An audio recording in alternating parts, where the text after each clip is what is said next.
Okay, hi everybody. My name is Stewart. I'm the founder of a company called Suredbits. We monetize APIs with Lightning, but a lot of the work we end up getting into is thinking about, okay, how do we get wider Lightning adoption? How do we make it so that the big businesses in the space feel comfortable using Lightning? There's a lot of unsaid or not talked about gritty details of Lightning that make it not the most nice protocol to interact with, and we've been writing blog post series on the Suredbits blog talking about different strategies to actually scale out your Lightning node to be industrial strength or enterprise level service that you can actually depend on and be able to rely on for your internal services that you're running. So yeah, let's talk about just current Lightning setups, just as a precursor of where we're at. Most Lightning setups, you got your single node, it's running on your laptop or maybe an AWS VM instance, your database, the node application itself, your key material, all live on the same machine. For anybody that has a DevOps background in here, that's probably triggering you, being like, how am I going to make this reliable? You need if you do have a strategy to fail over and continue services in the case that your Lightning node does crash, the current strategy is just to spin up a new node that's completely incompatible and say, hey everybody, connect to this node and continue service with us over there. So not ideal, that's just not acceptable. Comparing this to like Bitcoin wallets, Bitcoin D is a really stable piece of software, and also it just doesn't require much interaction directly from the outside world, especially when it comes to accepting payments. You basically generate addresses, you serve out those addresses. Addresses are good forever, which ironically does cause big Bitcoin businesses problems as well. They have problems where users of their API will generate like 10,000 addresses, and then they'll have to track those addresses forever, and they send money to actually maybe 1 in 10,000 of those addresses. But since it was served by the business, they need to be able to maintain and track those addresses. So that's a scalability nightmare on the Bitcoin address side. So okay, I've got a lot of pictures tonight. Hopefully you guys like pictures. I thought whenever you kind of get into these architecture talks, it's very good to have illustrations to just kind of make sure we're on the same page here. So as I was kind of talking about on this last slide, this is like what I call the monolithic Lightning architecture. What we have over here on the left hand side is your external client nodes that are doing business with you, and yeah, they're doing direct business with you. The lines here mean they have physical TCP connections to your Lightning node here, and then inside of your businesses or your servers Lightning node, you've got your Lightning app logic, so that's handling all the bolt stuff. You've got your private keys over here, which, as you can discern, that handles signing with Lightning transactions. You got your database over here, which persists all the channel information, so you can shut down the Lightning node, restart the Lightning node, and then you maybe, I guess for our starting point, I did draw Bitcoin D off on another machine. Even some people still have Bitcoin D living inside of this server as well. Since that's not like a key point to this talk, I'm just going to start with assuming you have Bitcoin D actually segregated out onto a separate server, so that won't go down if your server Lightning node does crash. So, what are the requirements for enterprise or big businesses when dealing with Lightning? You need invoice compatibility. You need liquidity to be maintained across these nodes.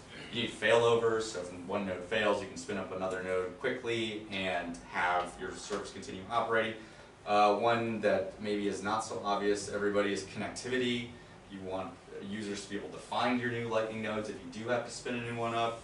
And finally, private key management. I'm not going to talk about private key management as much. I gave a talk in Berlin about that, talking about the 6 different kinds of private keys that are used in a Lightning node, whether they need to be a hot key or a cold key. You can refer to that talk if you're interested in that kind of stuff. But that's like tackling the security picture of dealing with hundreds, maybe thousands of Bitcoins eventually on the Lightning Network that a node is operating.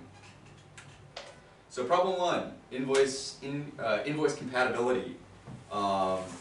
As I point out here, each invoice is signed with the node ID's private key. So that means if I have two Lightning nodes and they have different node IDs and I give an invoice from one of those Lightning nodes, then that node dies. I cannot actually pay the other service's Lightning node. I need to go get a new invoice from that other Lightning node that's currently running and then pay that invoice. And maybe that's obvious, maybe it's not obvious, but it's a UX nightmare. They're gonna have a bunch of customers being like, hey, like I got this invoice, like why can't I go pay to it? You need to explain to them, oh, the node that actually gave you that invoice is now dead or something happened to it, rip. Go generate another one. You can already imagine the support tickets filling up in a Bitcoin business if that were the case. You also, with invoices, the intent is to recover the node ID from the invoice itself. I forget exactly what the cryptographic trick is called, but you can recover a public key from a digital signature, more or less. That is how, by default, you figure out what the node ID of a Lightning invoice is on the Lightning Network. So when you serve this invoice to a customer, they're going to go use some library that parses the invoice. They're going to find this node ID. They're going to go look for this node ID, and it's not going to exist. And it maybe never will exist again, depending on how foobar your server is that just crashed. So yeah, and then as I say here, you spin up another server, it's got a different node ID, incompatible, not a great UX, and not what we're striving for in the Lightning space. Any questions with the invoice compatibility stuff? Make sense so far? Cool. Can you use the same node ID by having a backup? Yeah, sure. You definitely can have backups. Now, how long does it take you to access those backups? Like, what's your key material handling around those backups? It is sensitive. I mean, like, if you lose even your node, if you're losing your node ID, I assume you've also lost the private keys to all your money? Possibly. It depends on what your setup is. We're going to walk through these setups, okay. So we'll see what do you think here. So, like, example, like, Bitfinex, bless their hearts, they are at the forefront of this, but this is the prime example of what I'm talking about. You can see by the label here, they've got BFX LND0. Presumably, LND0 goes down. There's LND1. So if you're actually doing trading on Bitfinex and this node does go down, you have to be able to find the new node ID here, which will not be the same as this node ID. You need to be able to find the IP address. All this stuff is, especially in the case of an exchanges business where you're doing trading, and our belief in Suredbits is Lightning actually enables high frequency trading in this space. Things like latency matters and connectivity matters as well. So while this is, we are at the forefront of being able to design these reliable services for Lightning. We're going to talk about examples like how we can actually progress this in the right direction so we can have uninterrupted services running over the Lightning network. Good? Okay. Problem two, liquidity. So you can imagine, if we go back here to our Bitfinex example, BFX LND0. If BFX LND0 goes down, that means all the liquidity that's associated with that node goes down, which means that now people have to go open channels to BFX LND1 to be able to continue services there. So depending on what Bitfinex's confirmation policies, or just more generally, whatever businesses' confirmation policies are, you're looking at between 10 to 60 minutes of downtime for being able to get back up and running with Lightning. So that's a pretty expensive cost if you do have service interruption on your Lightning node. So what can you do to maybe get around this? Maybe you have some channels open to the other nodes just in case the master node goes down.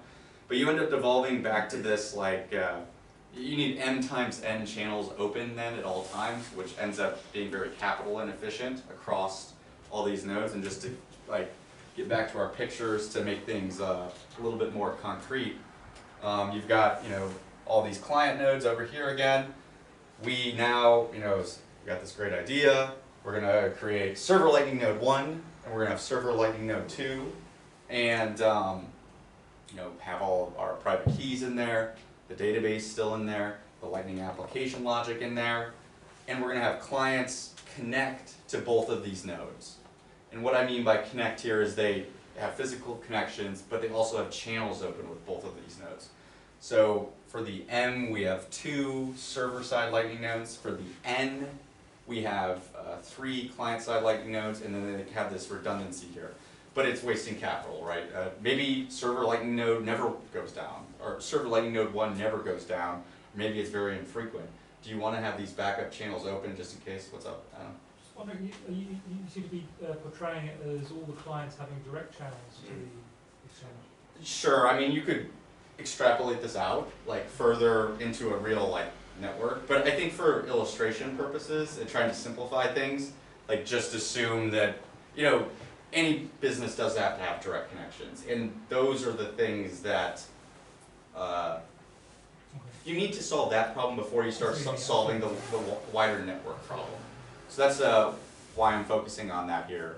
Like the same problem would apply, like, say you have a really big business here on the right-hand side, and maybe there's, liquidity providers that are really client node 1, client node 2, client node 3, and then they have a bunch of people connected to them. But everybody kind of has this same problem if you need a high reliability or high availability service based on Lightning.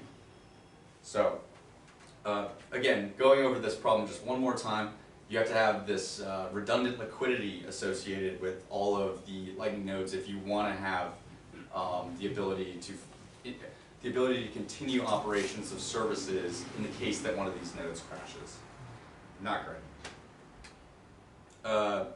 Problem 3, failovers. Your master node crashes. How do you keep your service functioning? Kind of like I talked about in problem 2, is like you need to have people connect to a new incompatible node and open a channel. Not great.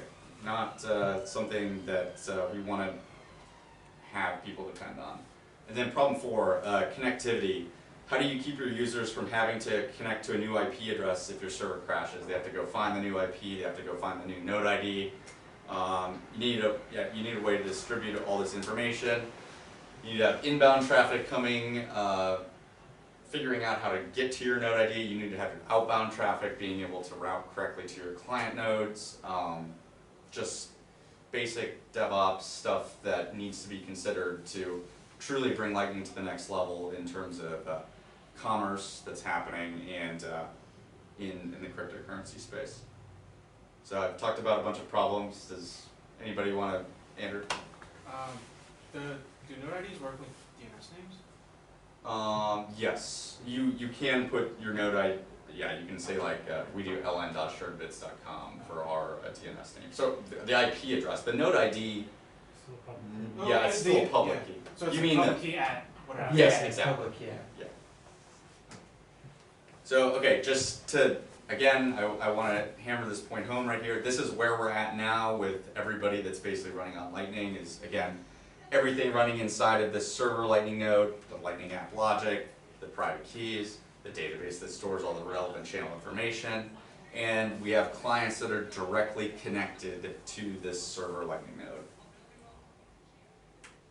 So step 1 to untangling this stuff and providing a more robust solution for Lightning is just getting a remote database.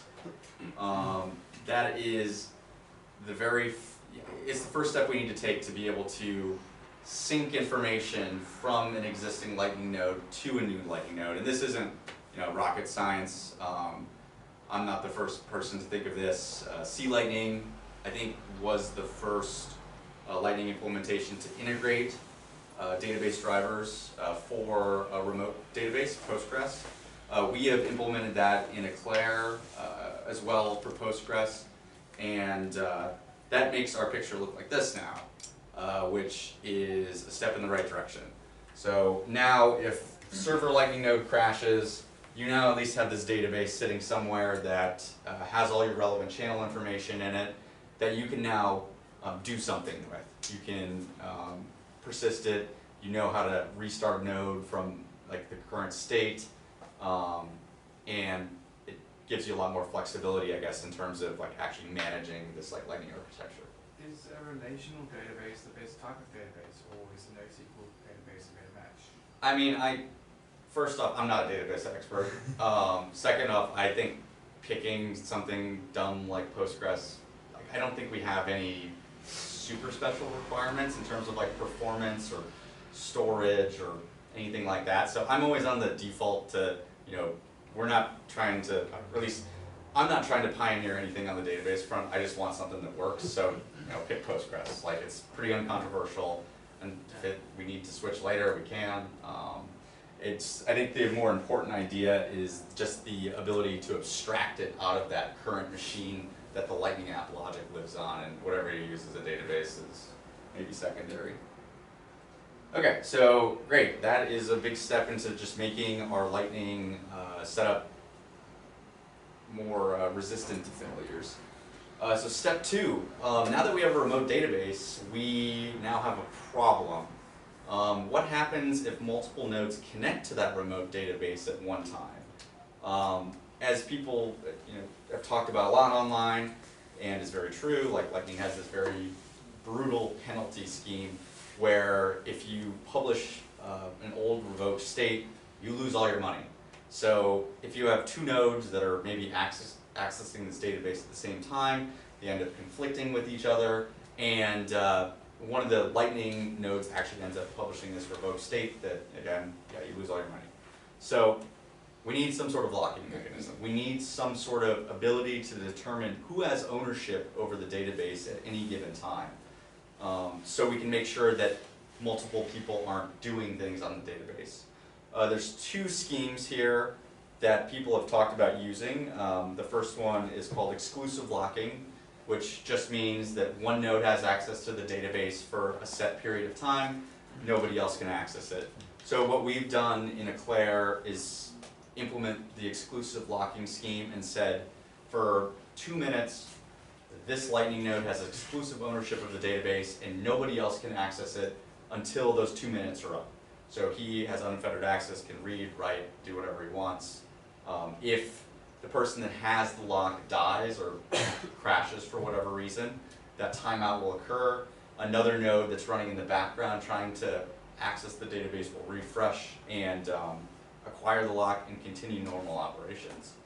The second kind of locking that people have talked about, and I believe Christian Decker's implemented in C Lightning, is optimistic locking, where multiple nodes can actually access the database at the same time, but there's a counter mechanism that determines who, or if the information that was in the database has changed since you last read from it.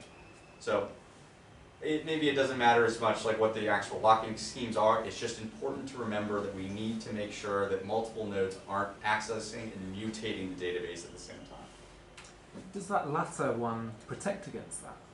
You're just checking it hasn't changed since you last saw it, but that's not stopping 2 people doing, like... So it's essentially it's an atomic read and write, where if the thing you read isn't what you expect, you don't write. Yeah. So it makes it so that your writing is atomic with your entire like transactional thing you want to do. Yeah, but it could still be a problem if you've read something and now you're gonna use that to publish like update the channel states, but just after you've read it, something else writes to it. So now you've let go and But you're the- not locking it. But the other thing wouldn't be able to write to it. Yeah, so the read and write is one atomic thing. So the locking happens in such a way that if 2 people are doing a read and write at the same time, they both read, one of them will write first. Or sorry, they both read, one of them will write first, and that will fail the other one from writing. Well, the other one will have acted on the information it's all. Sorry, you're right. I'm missing. So sorry, you read, not the read and write thing, and then you're doing your thing, and then you find out what you want to write, and then when you do a write, every write is actually a read and write, where you put in your read. As long as you're not going to do anything with a channel, before you've written something. To say, I'm about to update a channel state, I'm going to write, and I'm going to do that first. Or essentially it's like, And then, I think at a high level you could think of it as like every time you write, you say what you expect like that table state or hash Yeah. or whatever to be at the time of the write, and if it isn't that, then the write fails. well, I think the key point is, if you're going to broadcast something onto the network, you're going to first want to write Oh yeah. locally before you do that broadcast, rather than the other way around. Otherwise, you could be acting on stale data. So to make sure, and C. Decker has a pretty good write-up on the, I believe it's actually on this PR on C Lightning about how the optimistic locking scheme works and how they've implemented it in Lightning, or C Lightning. So take a look at that, and he talks about these data versions and how the exact semantics of it works. So if you're curious, that's the direction they decided to go. And like, when talking about, you know, upsides and downsides of, like, say, exclusive locking is like you can go for however long the timeout period it is, you can starve access to the database, which means you kind of have a little bit of downtime, how much of that's tolerable. So I actually think the locking, like, research probably maybe is still an active topic for debate, but I think the most important thing for this talk is we need something. Right, Yeah. we can all agree that we need something. The exclusive locking is probably the safest, but again, with downsides. So now I've illustrated the little, I don't know what, Is it supposed to be a lock? it's supposed to be a lock. There wasn't any locking like emojis on Google Slides though, so now I have that, so deal with it. Don't you think all this database stuff, like controlling access in the distributed system, is a bit complicated? How about using a blockchain? Brilliant. We haven't got time for that sort of garbage. Okay. So very quickly, on that the first one, so when you're leasing out the database, what's the optimum time for that? Because I think in the blog it said 5 minutes. That's it just said what- 2 minutes. That's, I think 5 minutes is way too conservative. So Right. Roman, one of the engineers that works at Suredbits, you know, picked 5 minutes. I think it should definitely be less than that. But again, like, these are parameters I think that are still open for debate, and I don't think there is a It would concrete probably answer. end up in seconds, not minutes. Yeah, like, Yeah. yeah. So a few seconds downtime's not a problem. It sounds like it was just a number pulled out of your ass. Yeah. Yeah. Okay, so step 3, failovers. So what happens, like, to actually get this so that if one node crashes, we start redirecting traffic from these client nodes to another node without the client node realizing they're going to a different node. So this is what, you know, load balancers, reverse proxies are for. No rocket science here. It pretty much works exactly how you would imagine. You have some sort of master node that all traffic's being routed to by default, and then if that fails, you promote one of the shadow nodes to be the master node, and voila, you continue operations. So now we have our diagram that looks like this, and there is, so you can see these client nodes are no longer directly connecting to these server lightning nodes, which is the important part of this step. They have direct connections to this reverse proxy, which then delegates to one of these server lightning nodes, depending on, you know, however you want to slice it up. Maybe you have like AWS health checks running on these lightning nodes and route traffic based on that. It is, yeah, I guess it is important to note, like I got a little lazy with my pictures here. There's just one line here, but there really is still 3 channels that are being routed to these lightning nodes. So just don't think that this is just one single channel. It's just the traffic's being directed to these lightning nodes. That's just a network level review. Yeah, yeah. Wait, so do both lightning nodes have the same private keys?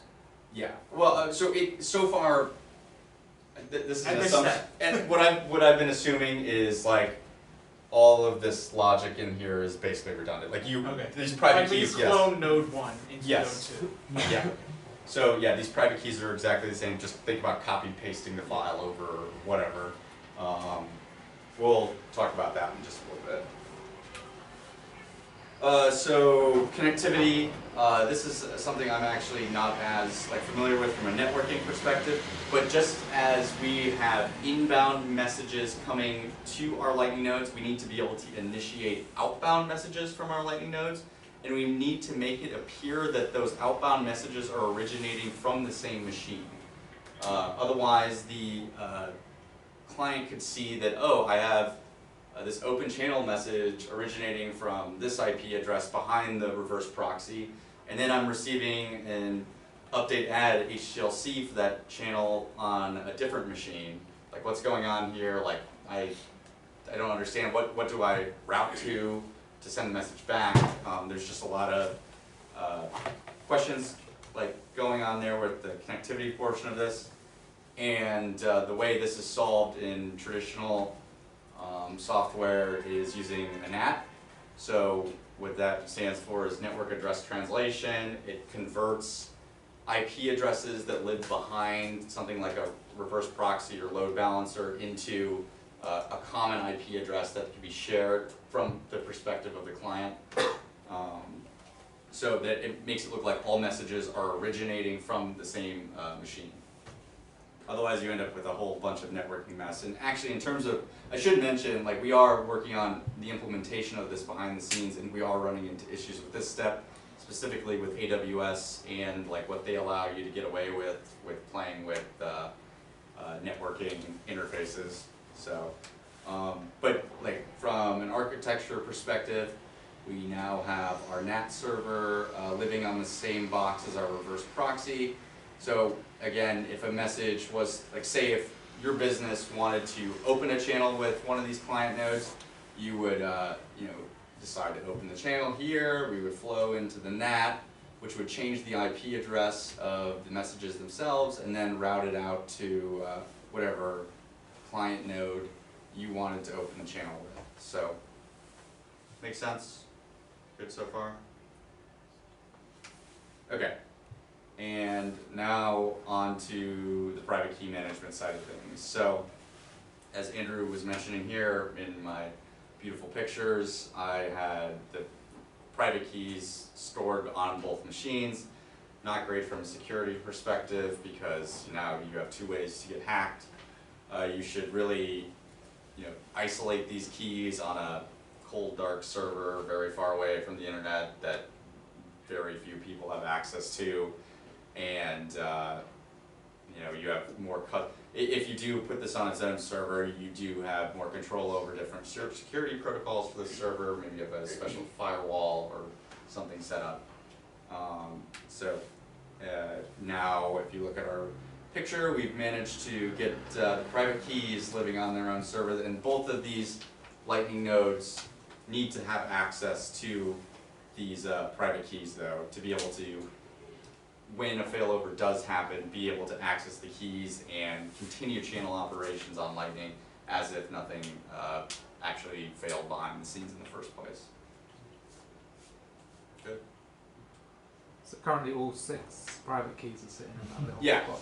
Yeah. Yes, they are all sitting here. 6 times. But it's very secure, very, very secure. Very It's a darker shade of blue, so that indicates high security. But if Chris fakes his death, then he's the one that's some Caribbean island or something. Okay, so back to where we started, where we just had direct connections to these server.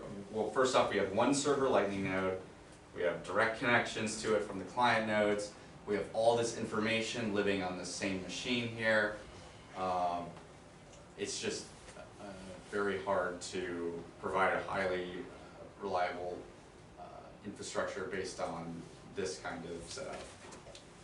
So this is something that I like to think about a lot, and I don't know how much other Lightning people think about this. I feel like latency is actually something people are starting to care about less in Lightning, which I disagree with. But obviously, with the benefit of this infrastructure here is everything does live on the same machine, so it's super quick to access anything you need to.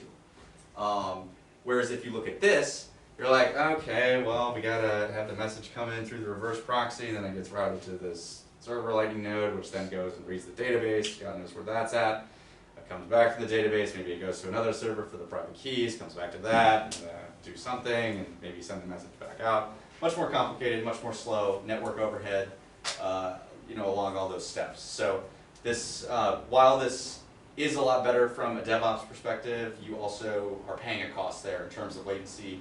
Payments are going to slow down. Depending on what kind of business you're operating, that may be acceptable, that may not be acceptable, but it is something to keep in mind. I would have thought that kind of performance issue has already been seen very broadly in business, right? I mean, just any internet business deal with very similar. Well, I mean, but so, again, we're getting in the world of finance here, so, people, depending on what your financial application is, are very latency sensitive. So you are running over, I don't think it's hard to imagine a world where, Lightning actually is used to transfer funds very quickly. Right, but I'm thinking of things like, I don't know, Twitter or Facebook or something. They've got massive databases, massively redundant architecture. They've got to deal with it. Their revenue depends on the speed of click response. Right? Yeah. So I don't think. But then you have new, like the challenger banks are all built on microservices. Well, So I it's just the probably thing is don't that- want to cache private key related stuff, which would limit some of the things you could do. Yeah, they don't worry about privacy at all. Well, I think with with services like social media stuff, they just kind of sync. They have their databases around the world, and they just sync them every once in a while. Because for them, latency is not as important. Like you can serve an ad as if you. And consensus isn't that important. Yeah. Like having no consensus, there's no consensus here either because it's Lightning. Staleness of data. Do I need to show my log picture again? Okay, so yeah, there's latency implications here, depending on what you're trying to do. Maybe that's not a big deal, maybe that is a big deal. I do like to remind people of, okay, what's the payment life cycle look for Lightning? Lightning is a very interactive protocol that requires a lot of messages to be sent back and forth to actually execute a payment. So, while maybe these latency, the latency you're accruing along the way isn't bad for maybe just one message, but remember you're compounding this across, I think there's 3 round-trip messages here. So Times the length of your route. yeah, times the length of your route, so it's like a very bad scaling factor.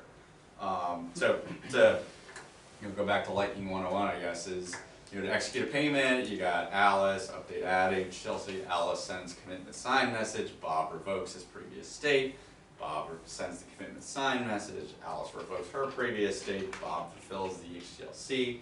This is like what it takes to actually execute a payment, and every one of those steps is incurring internal latency from your node itself and network latency along the way. And risk of failure. Sorry. Risk of failure. Yeah, and risk of failure, which I guess is a whole different topic. So as part of implementing this, we are kind of have an internal research effort underway at Suredbits, I'd say, of trying to pin down what does the performance characteristics look like for Lightning nodes today, and then what does it look like with that architecture that we just kind of laid out. You gotta figure out where you're starting from before you determine how bad the regression is for the thing you're changing to, right? So we had a blog post about this probably 3-4 weeks ago or something like that, where we tried to actually test this out. We spun up 11 Eclair nodes.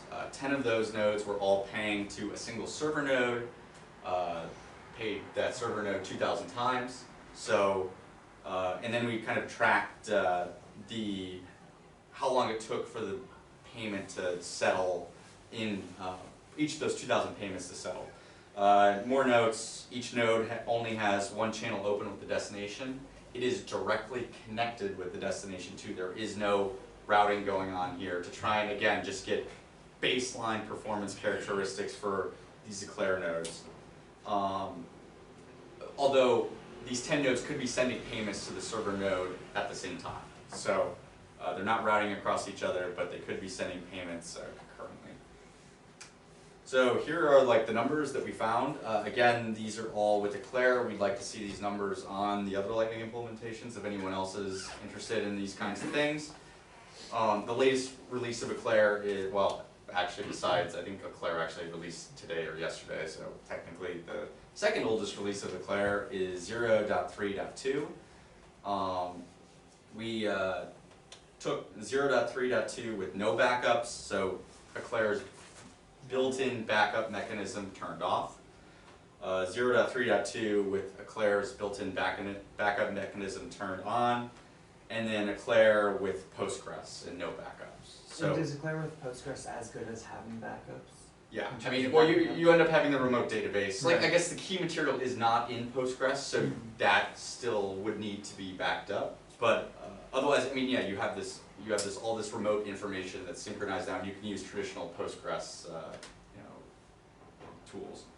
I think like the most shocking thing that came out of this to me is like how much backups actually slow down Eclair's performance. And like, on the far right hand side is stuff that we did, so maybe we didn't do things the most optimal way, but you can see like this performance degradation with Eclair when you have backups enabled, and it's it's like pretty severe one. Almost 5 times.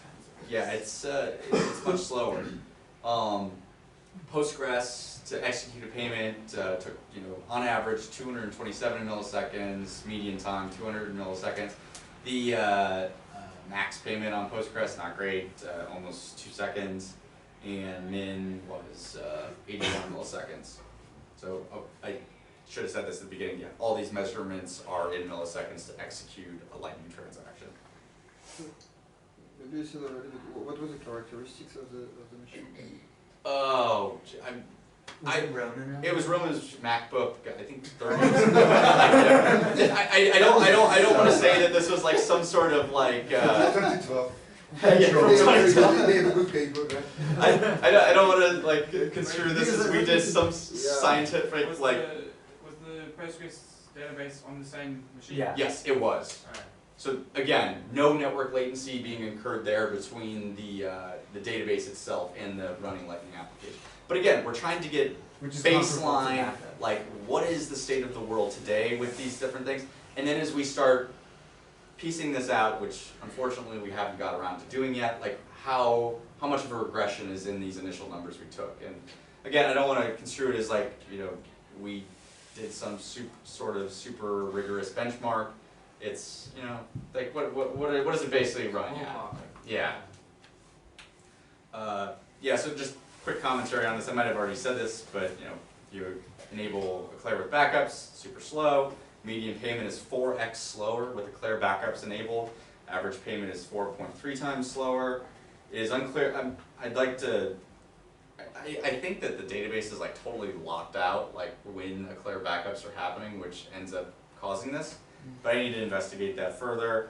On average, Postgres is 102 milliseconds faster and median 71 milliseconds faster than Eclair with backups enabled. And on average, PostgreSQL on the same machine with SQLite also on the same machine is 3 times slower than SQLite itself. So SQLite does awesome in that setup. So any other questions? Yeah, I'm quite surprised to be honest, because I mean I worked on a different system before, and like the bottleneck was really like signature, like signing the stuff. Like the database stuff was like nothing. Like, it was not even visible. Well, it seems like for you it's really the database that is. I wonder what do you store like? well, I mean, I think it's again like all these messages that are being passed back and forth is. That are big, and how do you batch them? Do you do like? I mean, I don't know if it's necessarily one thing that's killing performance. It's just a bunch of things that need to happen that are slowing things down. Like you also cannot like execute these all together. You need to execute them all independently.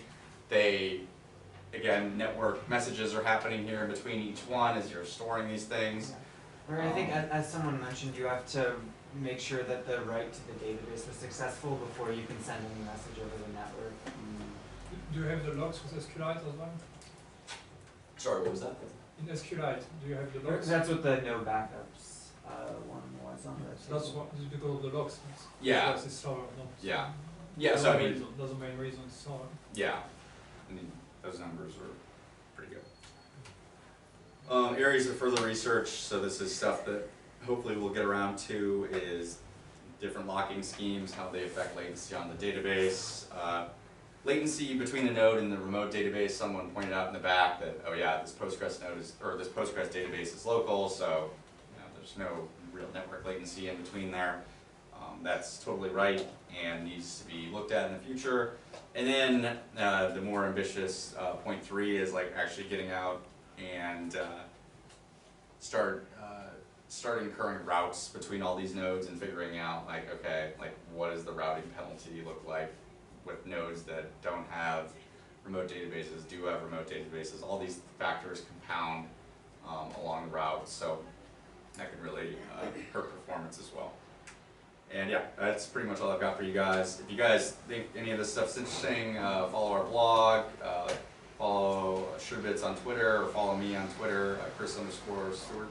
What happened to 1 through 4? What's that? What happened to 1 through 4? I don't know. They must have dropped off the face of the earth. No relation here. Chris Stewart is a pretty common name, so it's competitive getting those names. Yeah, thanks guys. Cool.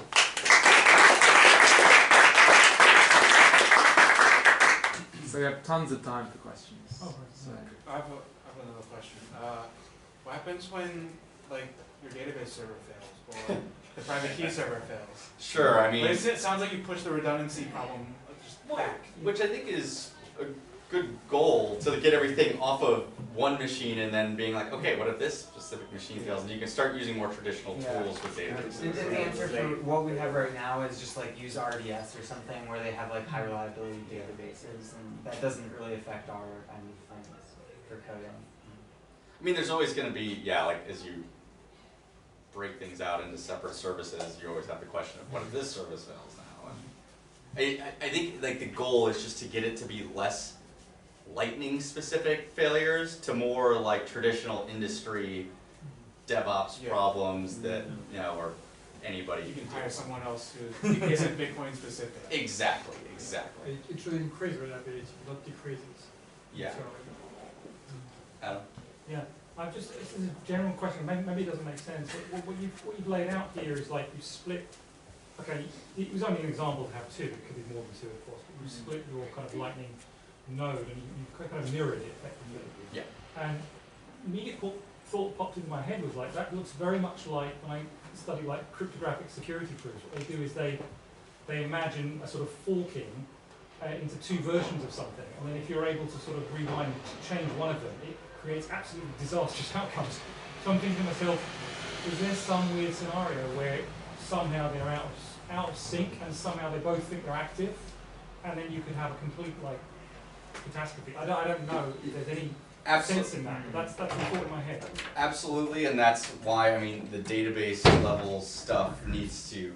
So the database is kind of effectively in control of who's the Yeah, I mean, you need all your channel states like stored to the database. You Right. need to make sure that that point is synchronized, which is kind of the point of the locking scheme, to make sure that you can't write over each other. If you were paranoid, could you try and get like the reverse proxy to communicate with the database instead of going through? Yeah, but you don't want to Yeah, get I the know you reverse don't want proxy to. into I'm the just saying, if you're database. really paranoid. Does the locking really matter if it's just a failover node?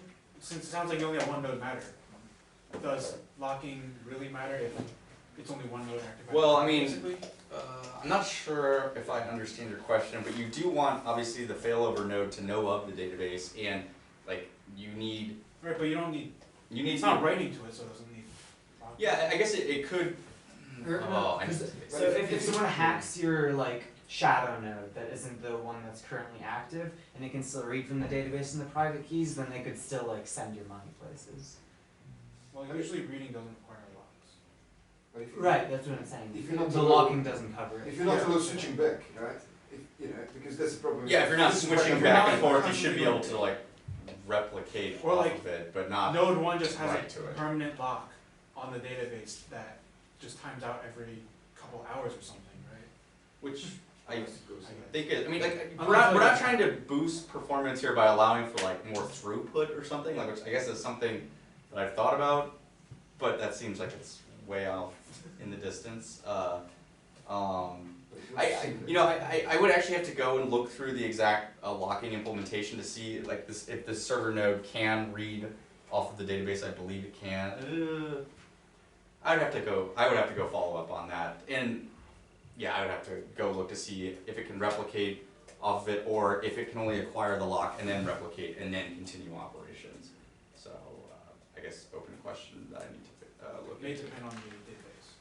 Yeah, I mean, it also depends on, Sea Lightning maybe did a different, Declare, you know, maybe we did different over there. I don't think this is still pretty cutting edge stuff or open questions. I was thinking about something slightly, all that discussion is really interesting, but I'm thinking more like something a bit weird, like what if somehow you could convince both nodes to produce signatures? But because they're using deterministic nonces, there's no possibility of key leakage like that. So.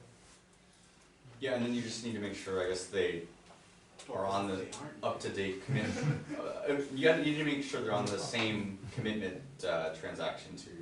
Yeah, but like you've got even more things that can go wrong. Yeah, if you've that's got the wrong the thing. state, it's all over. Yeah. And if you've got to worry about them not losing the keys, and you've got to worry about if you start producing multiple versions of things. So, Thibaut, did you? Yeah, no, I was just wondering, because you mentioned like, you know, you want to move to more like common DevOps, so I wonder like what's left, I mean, what's preventing you like to use this more? I mean, you know, nowadays there are so many tools out there like open source or non-open source, or even for managing private keys on the cloud and stuff like that. There are so many things. Yeah, I mean, I think the biggest thing that like the Lightning implementations really hadn't done until recently is it's just this database component, like supporting, and this isn't like, again, this is not like anything special. This is just something that was lower priority for these teams, I think, and that was the thing that I think was really blocking a lot of this other stuff, because if you don't have the database out of there, it's hard to do anything else or make meaningful progress on other things. So again, with us doing it in Eclair and Sea Lightning doing it a couple months ago, I do not know what the status of LND is with this kind of stuff. Can you test cross lightning? That's how it's designed, isn't it? So I was talking with Steve about this, and I didn't get a good answer out of him if this is the way it's done now or not. Like, it seemed like that's where he wanted to go. I think You do? Yeah. Okay. I think the correct person to ask for that is actually Matt Corallo. Yes. Well, I was texting Steve anyway, so I asked him. Oh, but so if that's the case, then yeah, it's supported, I guess, just out of the box. But I mean, the other, like, maybe this is just, I'm green with network, like the networking stuff, but I think the other non-obvious stuff is this whole kind of configuration in the middle. The reverse proxy part's simple. The NAT stuff, not so much, making sure you make it look like that every message that occurs from one of these Lightning nodes occurs from the same machine. So that's stuff that also can't be like supported in like a library. It's just stuff that needs to be configured correctly by whoever's doing this stuff. So. Do you have any specifics on the private keys? I mean, obviously, you talked about hardware wallets. It's not an option for now, but well, I mean, did you think of that? like first off, like 3 of these keys can be cold, so definitely keep them cold. The other keys, I think you treat it like any exchange treats their hot wallet. You put these keys like far away from everything else and really restrict access to them, and hire a bunch of security professionals to make sure that everything's configured correctly. Well, this is in the detail in the talk in Berlin, right? So, The details of the talk in Berlin are just what these private keys are, what responsibility it has, and like where it's used in the channel interactions. Maybe what you lose if someone gets it. Yeah, and what you lose if somebody actually compromises that key. So I think it's like a decently detailed analysis of like what happens in Lightning if certain keys are compromised. But yeah, so it goes through. It's like, oh yeah, during the commitment sign message, you use key A and key B, and in the revoke an act, you reveal the per commitment secret. And what can you do if you get access to the per commitment secret before it's revealed? Blah blah blah. But yeah, in terms of the keys need to be hot, right? So you got to have them online. Like it's just the way it is, and otherwise you won't be able to operate a Lightning node, and you sure won't be able to do it quickly. So the latencies, yeah.